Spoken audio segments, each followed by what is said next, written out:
Hey guys, how's it going? This is Mr. H. This video is going to be about DBA 1 review. Chapters 1, 2, 3, and 4. Alright, here we go. First one. Now what I want you to do when you're watching these videos is pause the video, try to work out the problem on your own, and then unpause it to see if you got the correct answer. You ready? Here we go. I'm gonna go through these pretty fast, so like I said, pause it and then unpause it to see if we got the correct answer. If you didn't get the correct answer, try to figure out where you made the mistake. All right. In which subset of real numbers does the number 1/5 belong? Well, if you're looking at 1/5 and then you're looking at the samples that they give you, notice that here there are no decimals or fractions, or here. All right. So 1/5 belongs here. It's a rational number only. It's not an integer and it's not a whole number. It's just a rational number only. So the answer to this one would be rational numbers. But it's kind of an easy one. What if you had something like 14/7, right? Well, that's improper. So I told you, every time you see an improper fraction, you need to simplify it or divide it. 14 divided by 7 is actually 2. So 14/7 would actually go here, because essentially it equals a whole number. Does that make sense? Whole numbers are integers. Integers are whole numbers, and they're opposites. That's why integers is this big circle, because integers are whole numbers, but not all whole numbers are integers. Rational numbers, every number. But some rational numbers are just rational numbers. All right, let's go to the next one.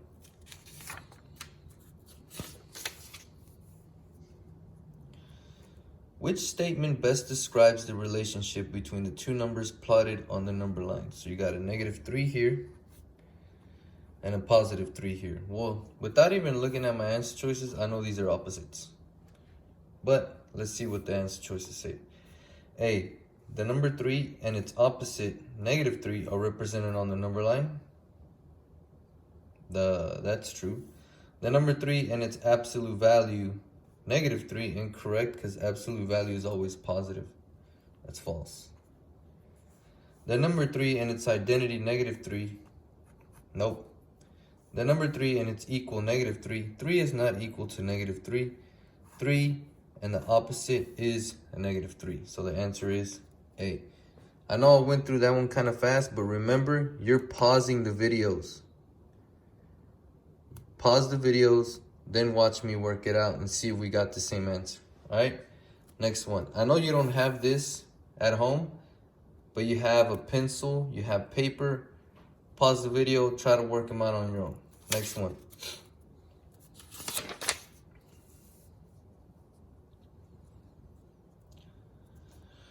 Like I said, pause the video, unpause it, let's see what you get. All right. Points A, B, and C are plotted on the number line below. Which answer choice best describes the location of points A, B, and C on the number line? I know what's between -1 and -1.5. -1 and -1 and 5/10. I imagine that being a 50, right? What's right between a -1 and a -1.50? A -1.25. -1 and 25/100. Easy. This is 0. This is 50 cents. What's right in between 0 and 50 cents? 25 cents. What's between 1 and 1.5? 1.25. Now hold up. Some of the answer choices are mixed numbers, not all decimals. 25/100 can be simplified to 1/4. So 2500 is 1/4. This must be 1 1/4. And this is negative 1 1/4. This is correct for A. That is not, because it's positive. That is not. This one and this one are correct for A. Let's go to B. B is 1/4, yes. Yes, these are both correct for B. C is 1 1/4. This is 1 3/4. It was A.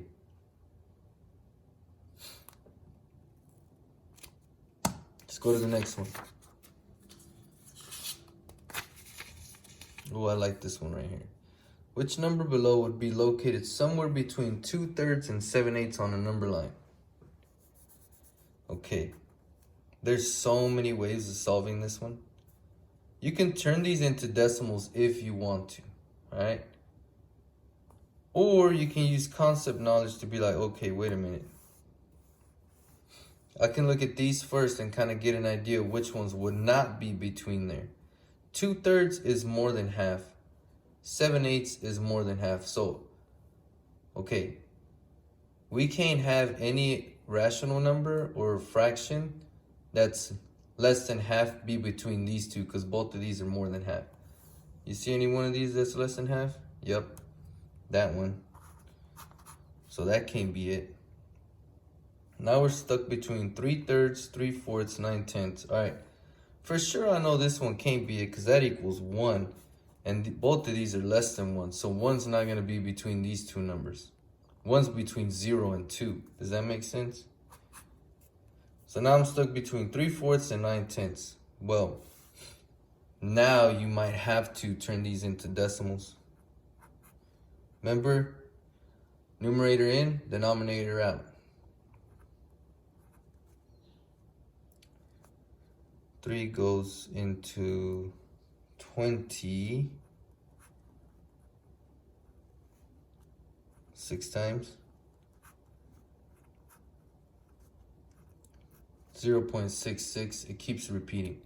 All right, so 2/3 is 0.66. Let's figure out 7/8. 8 goes in a 7, no, that's why I put a 0. 8 goes in a 78 times, because 8 times 8 is 64. 8 goes into 77 times is 56, and I'm gonna stop right there. Okay, I'm not gonna keep going. 0.66, 0.87. Figure out which one of these would be between there. 3/4.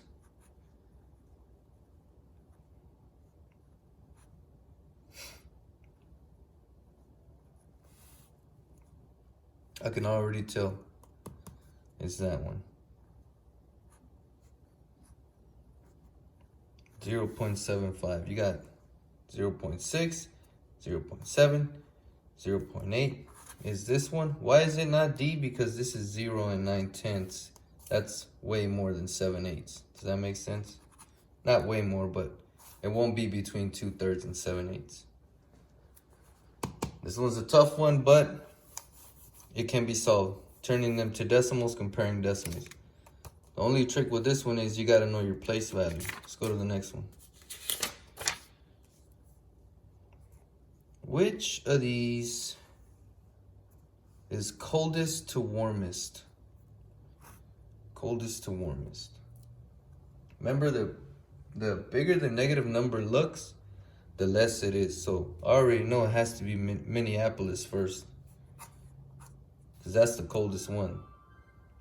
And then Anchorage should be next. Well, both of these have Anchorage. Negative 10.5, then negative 6. 0, Milwaukee. Both of these have Milwaukee. And then Albany, and then Denver. Albany, Denver. The answer is C. Easy peasy. Next one.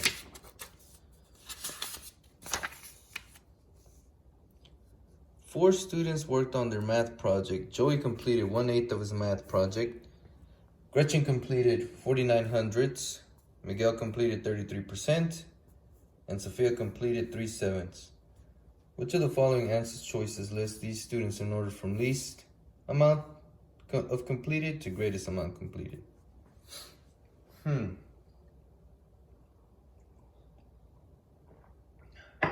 Well, it's going from least to greatest. I can tell you right now, just looking at the numbers, Joey should be first. And look at the answer choices. Joey, Joey, Joey. Sophia. All right, Joey should be first. Because 1/8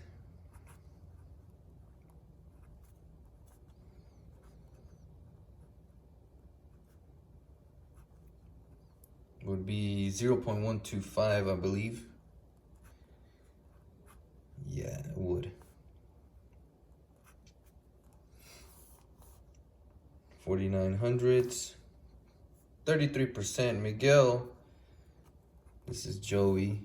So Joey equals 0.125. Gretchen, 0.49. Miguel is 33 over 100, because percents go over 100, so Miguel is 33/100. And Sophia's 3/7. 3/7. Let's turn that to a decimal, see what we get.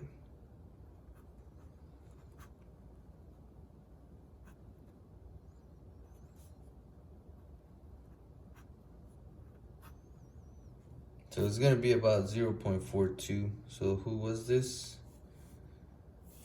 Sophia. Okay, now I can easily compare them. All right. If I'm looking at the 10th place, we know Joey should be first, and then Miguel. Joey, Miguel, not Joey, Sophia.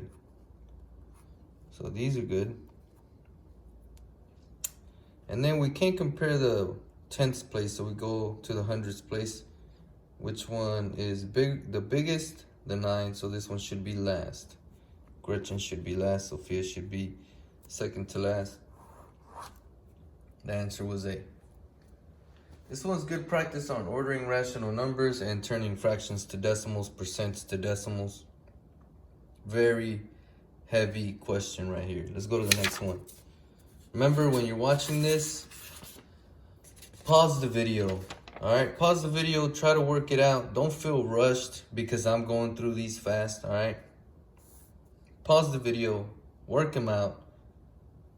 Look at your answer choices, read the question, look at your answer choices again, read the question again, solve it on your own piece of paper, try to get it. If you didn't, try to understand where you made the mistake. Let's keep going. 8 campers are sharing 3 cereal boxes. Which answer choice below represents how much of a box of cereal each camper will receive? So there's 8 people, right? And they're sharing 3 boxes of cereal. That means each of these people are gonna eat part of the cereal boxes. Does that make sense? So you're not dividing 8 people by 3 boxes. You're dividing 3 boxes by 8 people. 3 divided by 8. Or 3 divided by 8.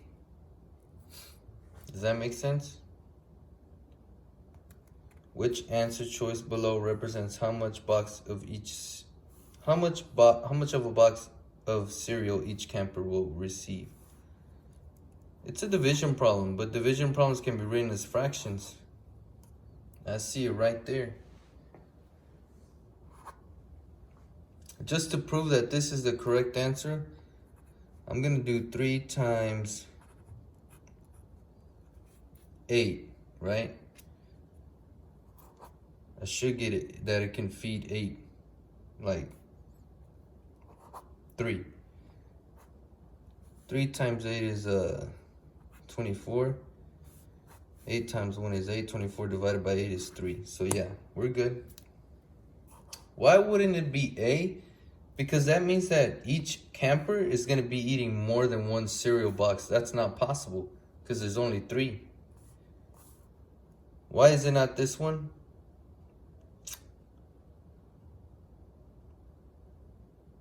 I think people might have gotten 1/3 or something out of this one, and then here they're saying they're dividing 8 people by 3 cereal boxes. That's just not possible. All right, it's B. Let's go to the next one. Well, I like these right here. These are fun. Which answer choice correctly represents the relationship between 2/3 divided by 1/8 and 2/3 times 8 over 1? Well, if you remember, there's no such thing as dividing fractions. There's only multiplying by the reciprocal. So keep, change, flip. These are equal.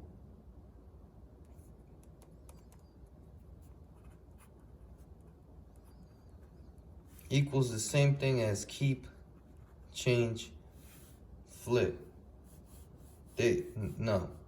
This one would not give you a greater answer than this one.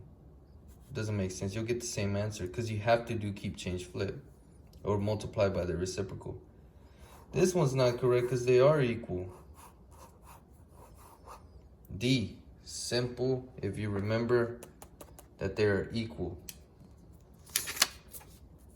I made this one just because I know a lot of you struggle with it. 2 times which one of these will equal a product less than your first factor? This is your first factor. So which one of these would give you a product that's equal, a product that would be less than 2? Not 7/4. Why? Because that's more than 1. 3 over 2 would not work either. Let me tell you why.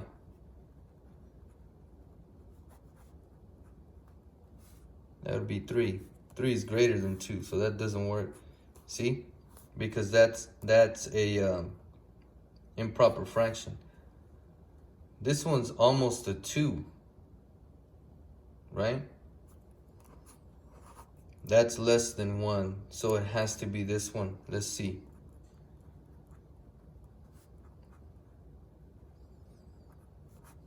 Two times 1 is 2. 1 times 3 is 3. 2/3 is less than the first factor. Absolutely. That's why it works. Remember, I'm going through these kind of fast. Pause the video, you work it out. Unpause, see what you get. All right, look at these jumps. Which expression is represented by the model below? It's jumping by -5, -5, -5, and it ends at a -15. Okay, this is pretty much saying 3 groups of -5. 3 groups of -5. Boom, found it. This equals -15. 3 times a -5 equals -15. -5 times -3. Remember, same signs positive, different signs negative. This one would be a positive 15, and it's not over here. This one would be -15 as well, but this is saying that there's 5 groups of -3. So you'd see little jumps of -3, and that's just not the case. And of course, this one is just 15. So that's why it's not it. And that's why A is correct. Let's keep going. Look at this one. This one's a little different because it didn't start at 0. It starts at a -5 and it's jumping down to a -1. I'm just going to figure out which one of these is a -1 because I really don't know what that's trying to tell me. All right. 4 times a -5, that's -20. That is not even shown on here, so that cannot be it. -5 plus 4. I can't add these two because they're different signs, so I keep the sign of the number with the greatest absolute value, and then I subtract. That's a -1. 4 plus -5, yes.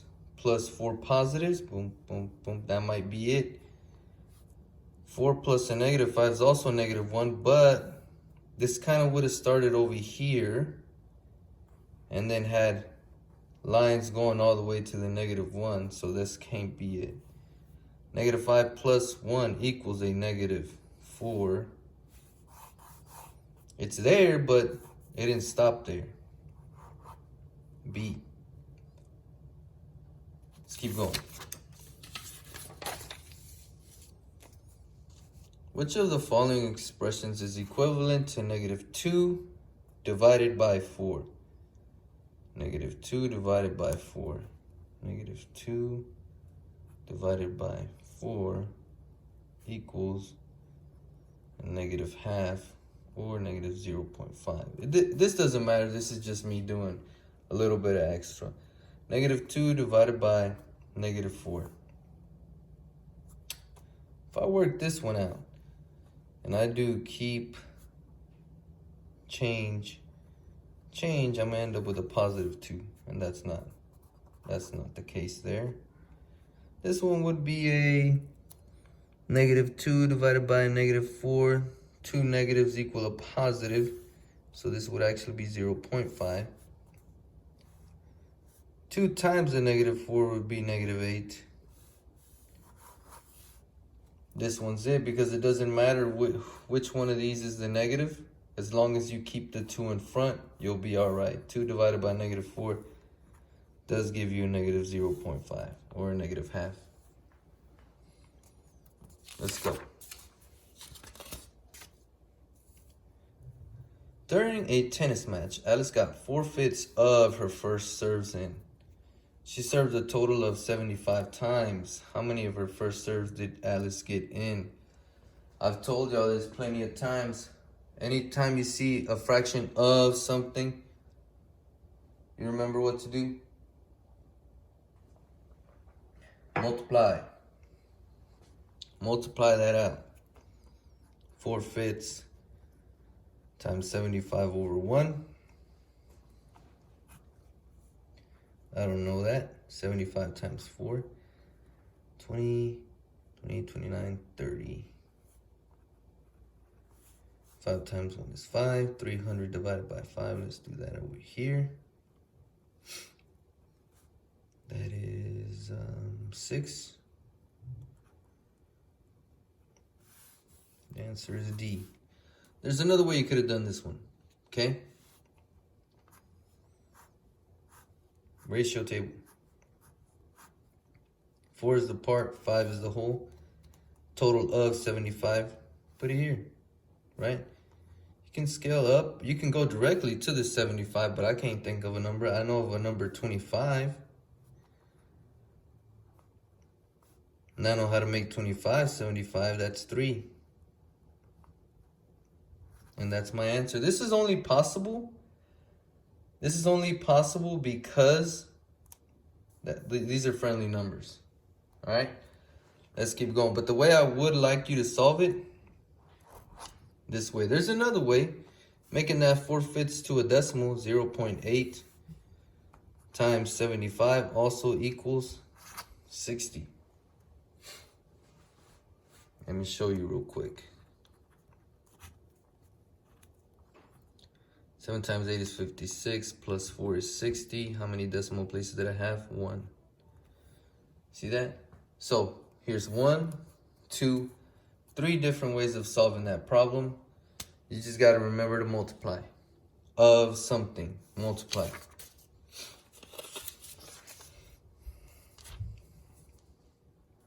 Elsie purchased 2 boxes of party invitations for $6.83 each. She mailed 23 party invitations to her friends and relatives. The cost to mail each invitation was 48 cents. What was the total cost in dollars and cents for the invitations and the cost to mail them? Elsie purchased 2 boxes of party invitations for $6.83 each. All right, 2 boxes. Each box is $6.83. That's the first thing you got to do is multiply, because you paid for not 1 box, but 2 boxes. Oh, 2 times 3 is 6. 2 times 8 is 16. That's 12, that's 13 with 2 decimal places. So right now, the cost of the 2 boxes is $13.66. Let me see if I did that right. 2 times 3 is 6, yes. 2 times 8 is 16, yep. 12, 13, yep. Then it says she mailed 23 party invitations. Each invitation costs 48 cents to mail out. So now we got to do 23 times 48. But the 48 has 2 decimal places, all right? 8 times 3 is 24. Carry the 2, 16, 17, 18. Add a 0. 4 times 3 is 12. Carry that, 8, 9. 4, 10, 9, 10, 11. So the cost to mail them out and the cost to buy the 2 boxes. Now we got our totals. We can add them.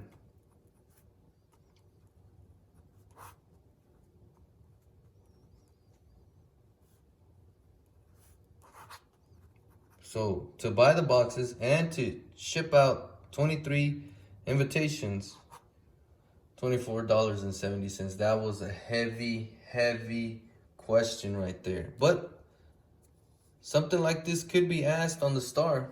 It's possible. Next one. Miss Davis has 7.5 yards of ribbon. How many 1.5 yard strips of ribbon can she cut from her 7.5 yards? So pretend she has a 7.5 yards of ribbon. She wants to cut them in 1/2. You're dividing. All right, so this is 7.5. Anytime you see the word cut or groups, it's division. First thing we got to do is reverse popcorn. We got to make these into improper fractions. That turns into 15 halves divided by 3 halves. Then you have to do keep, change, flip, which comes from multiplying by the reciprocal. That is 15 times 2 is 60. 2 times 3 is 6. Sorry, 15 times 2 is not 60. It's 30. 2 times 3 is 6. This is a division problem because fractions are division problems. 30 divided by 6 is 5. Let's go to the next one. The ratio of dog and cat owners is 5 to 6. If there are 36 cat owners, what is the number of dog owners? You can use hashtag, you can use ratio table, whatever you want to do, just make sure you label them. Dogs, cats. Original is 5 dogs owners to 6 cat owners. And they're saying, what if you have 36 cat owners? You got to scale it up to 36. 6 times 6 is 36. Do the same thing to your numerator. 5 times 6 is 30. That was an easy one. Remember, you could have used a hashtag on this one. Ratio table or proportions. It doesn't matter. Just make sure that you label everything. Next. At a grocery store, 3 dozen cookies cost $9. What would be the cost of 1 cookie?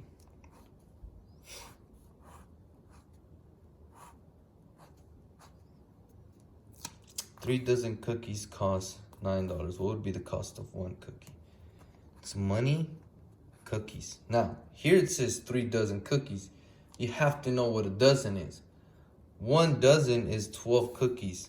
They bought 3, so really this is 36 cookies for $9. They want to know the cost of 1 cookie. So should I put the 1 up in the dollar section? No, because they want the cost of 1 cookie. How do you go from 36 to 1? Any number divided by itself gives you 1. 9 divided by 36. 9 divided by 36. I'm gonna say not 3 times, because that would be way over. So I'm gonna say 2. 2 times 6 is 12. Carry that. 6, 7. That's 8. That's 10. 8, 1. And then I'm gonna look at my answer choices. Definitely not that one, or that one, or that one. Has to be a 5 here. 5 times 6 is 30. 5 times 3 is 15, plus 3 is 18, yep. Each cookie costs 25 cents. This one was tricky because it said 3 dozen. So you have to know that a dozen is 12 cookies times 3 is 36 cookies. A lot of you would have put a 12 here. Or a 3, sorry. And that's probably how you would have got $1.25.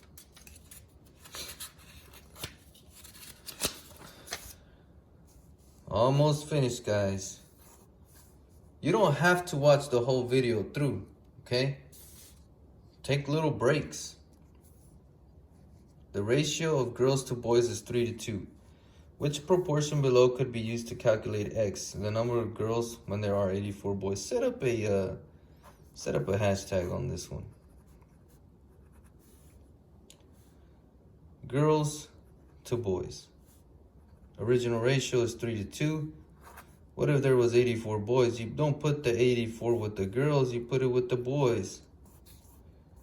Okay? And this is what you're trying to find. So 3 to 2, look at that. Look. Matches. It matches. This one doesn't, because this one's saying 2 girls to 3 boys. That's incorrect.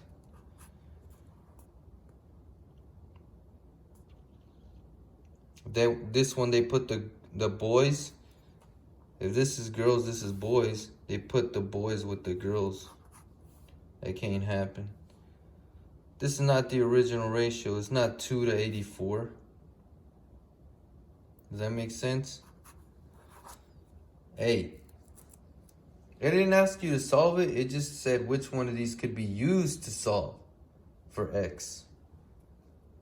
Easy peasy. Alright, Bush Middle School is selling spirit sticks. $4 spirit sticks for $5. What is the cost of 1 spirit stick? That you're finding unit rate. Anytime you want to find unit rate, you can do a hashtag. You can do a ratio table. Spirit sticks to money, 4 to 5, right? They want to know the cost of 1 spirit stick. Divided by 4. Divided by 4.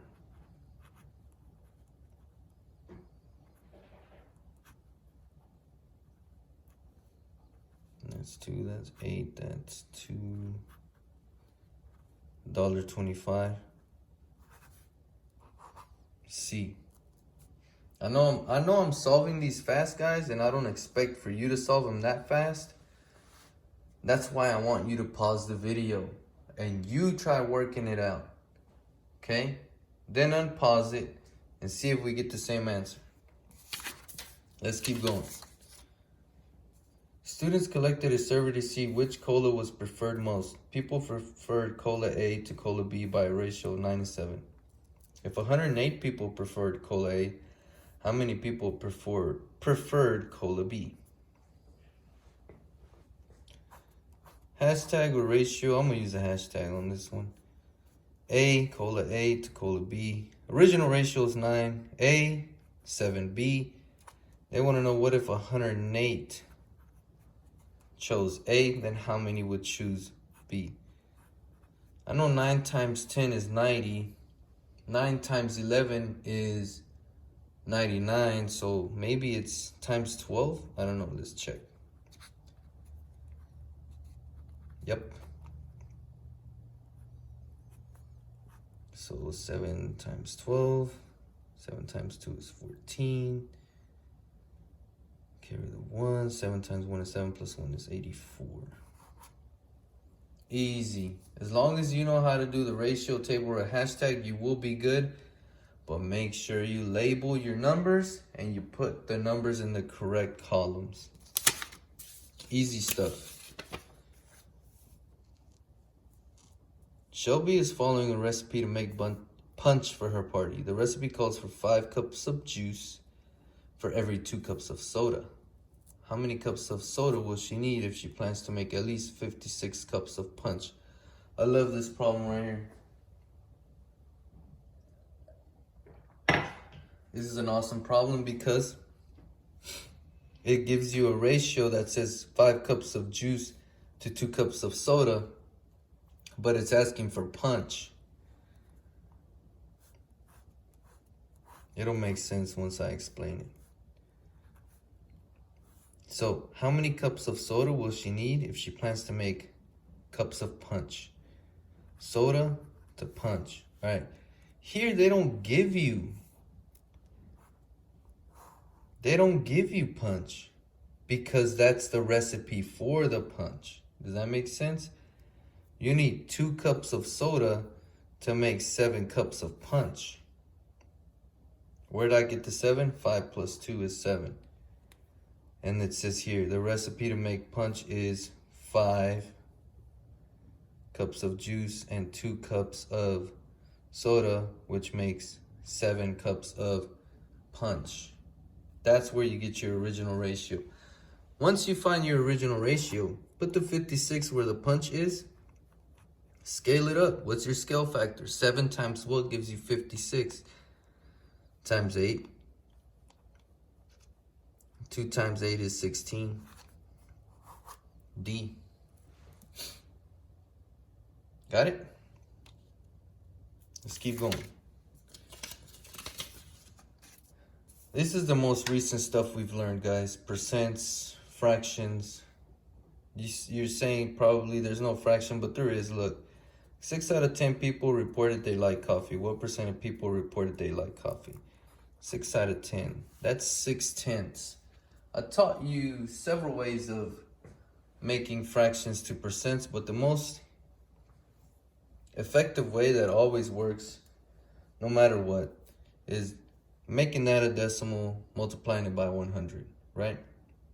The other way is, if you have something like 10, right, or a friendly number, you can set up a proportion.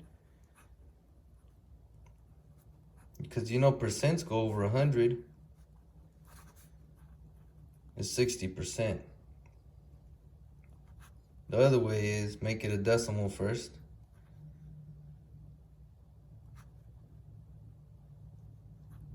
.6 multiplied by 100. 1, 2. Get the same thing. 60%. Easy peasy.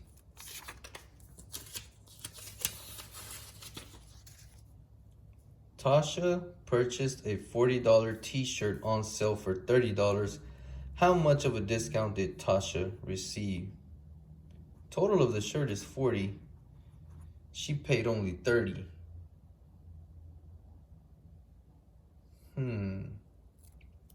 Tasha purchased a $40 t-shirt on sale for $30.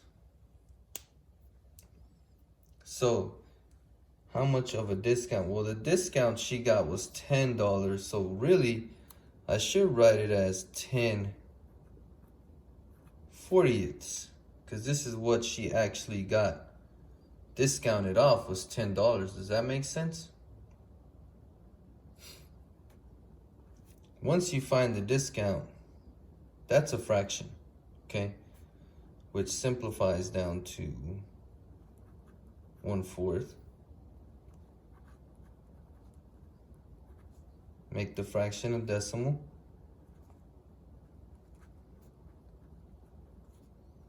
.25. Once you find the decimal, times 100. 25%. If I were to solve this one, I would have got 75%. That's how much she paid for the shirt. She paid 75% of the shirt. The discount is the $10. The discount is 25%. Last one, guys. Anthony answers 16 out of 20 questions correctly on the quiz.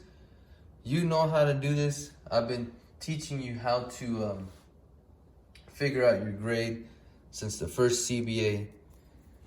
You can divide numerator by denominator times 100. This one's kind of friendly. Percents go over 100 times 5 times 5. 6 times 5 is 30. 5 times 1 is 5 plus 3 is 80. 80%, or 16/20ths divided by 2 divided by 2, you get 8/10. 8/10. 8/10 times 2, times 100, you still get 80%. All right, or do that. You're gonna get 0.8 still. Times 100, 80. All right, guys, that's it for the DBA 1 review. Believe in yourself. I believe in you. This is probably the longest video I have ever made. So I hope you watch it. This one covers chapter 1, chapter 2, chapter 3, chapter 4, a little bit of chapter 5, a bunch of skills. A bunch of skills that you're gonna need to be successful for your first DBA, all right? I believe in you, believe in yourself. Work hard, watch this video all the way through. Not in one sitting if you don't have that much time.